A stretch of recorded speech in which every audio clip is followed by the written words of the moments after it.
Ndugu wanahabari, nimewaita hapa ili kuweza kutoa taarifa kwa umma kuhusiana na hali ya usalama katika mkoa wetu wa Mbeya.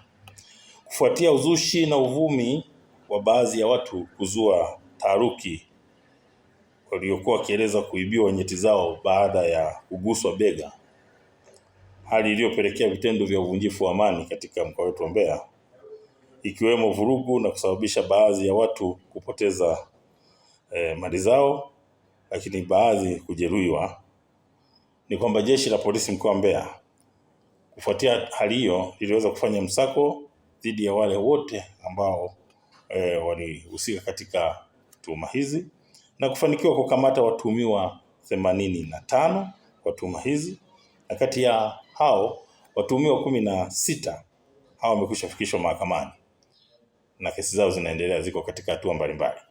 Watuhumiwa 69 taratibu za kisheria zinaendelea kukamilishwa ili na wao waweze kufikishwa mahakamani. Aidha, tarehe 9 mwezi wa 4 mwaka 2026, watuhumiwa watatu ambao sasa ni Onia Bahati Sanga mwenye umri wa miaka 20, huyu ni mkazi wa Ntokera, na Legani Joshua Kaseke naye ana umri wa miaka 20, naye ni mkazi wa Uyole. Hao walifikishwa katika mahakama ya mwanzo wilaya ya Rungwe. Watuhumiwa walitenda kosa hilo la kutaja watu kwamba wamewagusa bega na kupotelewa nyeti zao, na ndio maana sisi tuliweza kuwakamata kwa sababu ya kutoa taarifa za uongo. Kwa hiyo baada ya taarifa hizo waliweza kukamatwa na upelelezi ulifanyika na mashauri haya yalipelekwa katika mahakama.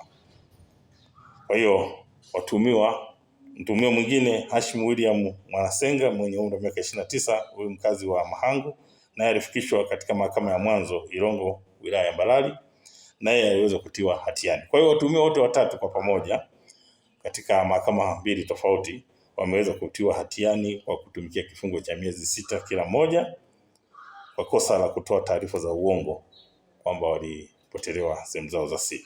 Jeshi la polisi mkoa wa Mbeya linatoa wito kwa baadhi ya watu wanaozua taharuki na kutoa taarifa za uzushi au za uongo zinazosababisha vitendo vya uvunjifu wa amani kuacha mara moja.